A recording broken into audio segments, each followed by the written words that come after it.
So now we are on the second procedure, which is the Leopold's maneuver. So first thing that we're going to do is that we're going to observe for the woman's abdomen for longest diameter and where the fetal movement is apparent. So the longest diameter is the length of the fetus, and the location of the activity is most likely reflects the position of the feet. So now we're going to warm our hands by rubbing it against one against the other hand before placing them flat on the mother's surface. So this will aid for the client's comfort and also will prevent for the tightening of the abdominal muscles. So now we are on the first maneuver. What we're going to do is that we're going to face on the patient's head, and then this maneuver will determine for the where is the fetal head or bridge in the fundus. So we're going to place both of our hands on the fundal area, and then we're going to palpate it. We're going to determine for the mobility, the shape, and its consistency. So it is head if it is hard, if it is also round and balutable.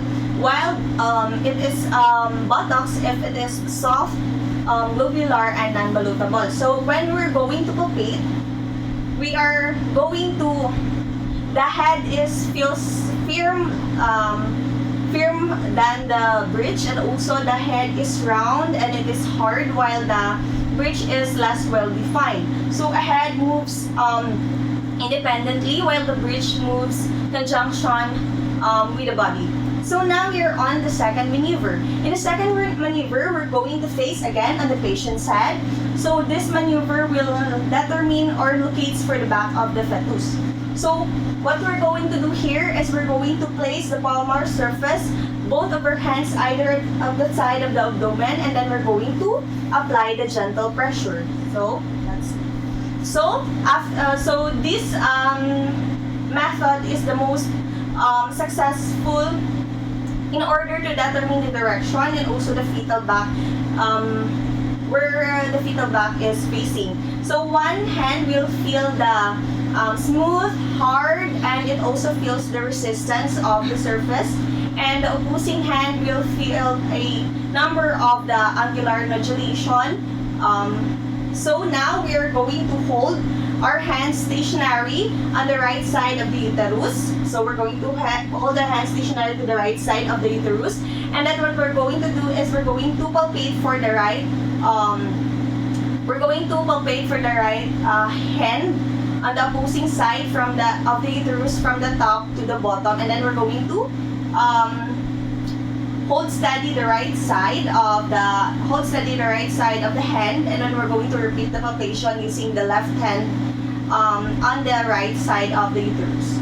So we're going to first do it.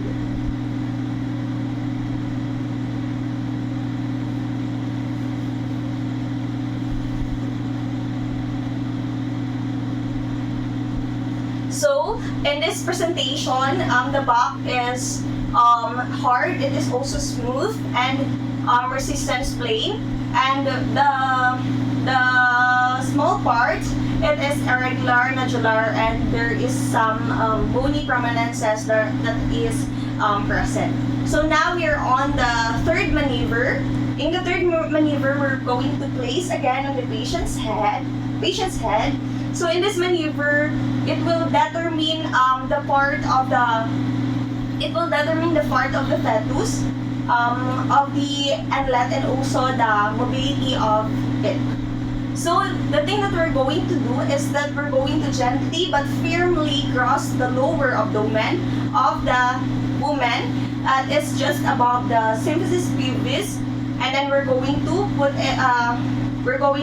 cross it between our thumb and also the fingers of our one hand. So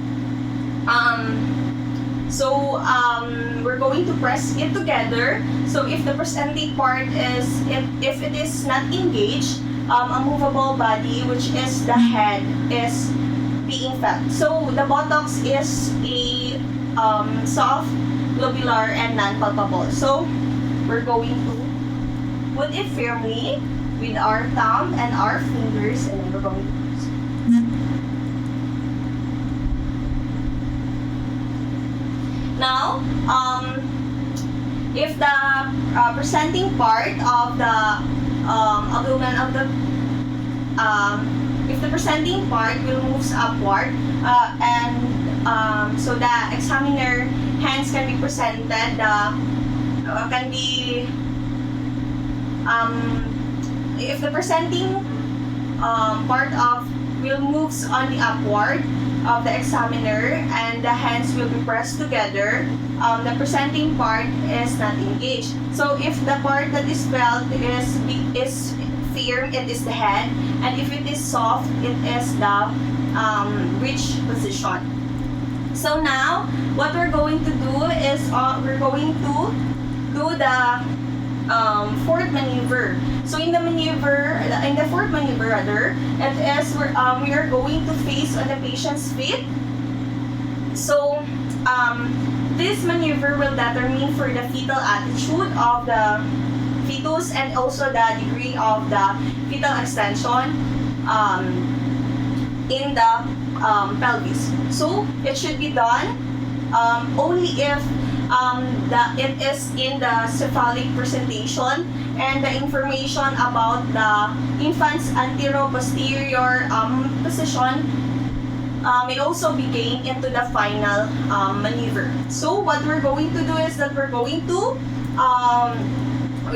place both of our hands on the side of the uterus, approximately 2 inches above the inguinal ligaments. So we're going to press downward, and then in the burst, and then we're going to press downward and inward in the direction, and then we're going to allow our fingers to carry downward. So we're going to perform it.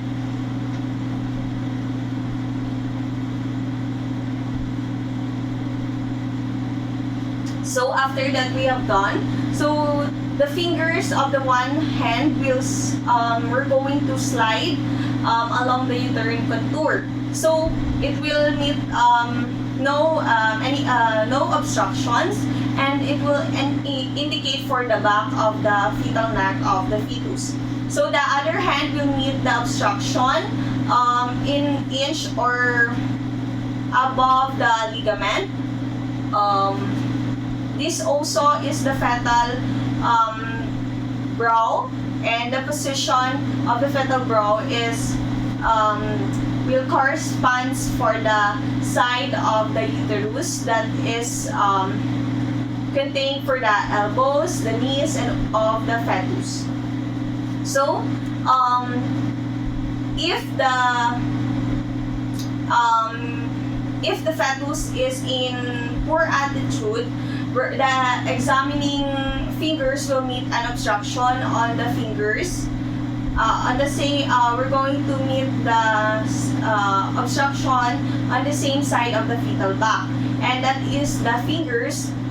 It will touch the hyperextended head of the brow, and also it is very easy to palpate, and the fetus is probably in the posterior position. So that's all for the second maneuver.